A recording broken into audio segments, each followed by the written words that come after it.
everyone, I have a theory about the Deltarune secret bosses. I've seen a lot of people bring these points up separately, but no videos where they are all laid out together. I think that each of the secret bosses parallels a character, and I think they will continue to do so. The most obvious example is Gerson and Susie.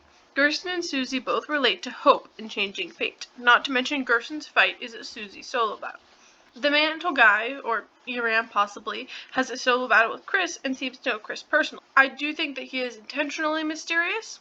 I do think my point still stands, especially with the solo battle with Chris. Spamton's items both relate to Rousey, the puppet scarf, and less obviously the Dealmaker glasses, because Rousey also has glasses, along with them both having a lot of religious imagery relating to prayer specifically, and the angel heel sprite. There's a really nice video about Rousey and the Spamtons. They're definitely related.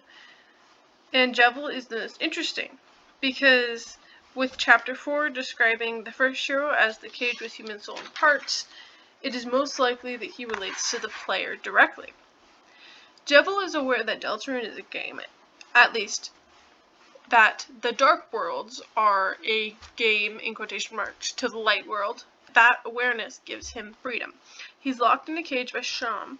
Despite being trapped, he insists that he is free and tells everyone else he is trapped. This is because he believes that his knowledge itself gives him freedom and not his physical state. Jevil's theme, the world revolving, not only references the spinny background and the many carousel-y vibes of his whole battle, but also how he believes that the world revolves around him.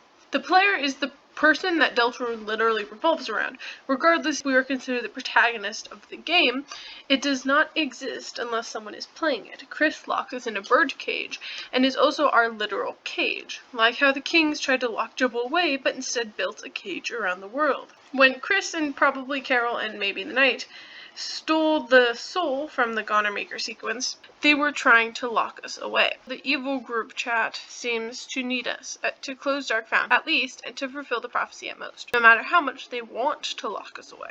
They do need us. As shown by the weird route, we are still in control, even though we probably have less control than we would if we had the vessel. And now, Chris and the rest of the world is locked in a cage with us. I think that the next three secret bosses, if there is 3 secret bosses, I'm not sure if Chapter 7 will have a secret boss, for example, will probably follow this pattern.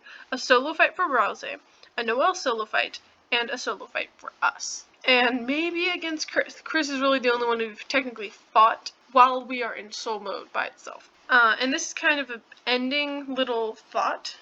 I just wanted to point out how Jevil's drops don't match any other weapons or armor. It's the only knife and tail weapon in the game, which makes me think that our soul's weapon is, or our vessel's weapon, or whatever we eventually end up with, will be a knife. Especially with Undertale's whole biggest weapon being a knife. Even though Chris does have a knife in the light world, I do think it will turn into a longsword or of some kind, or just because he already uses swords. That is all. Thank you.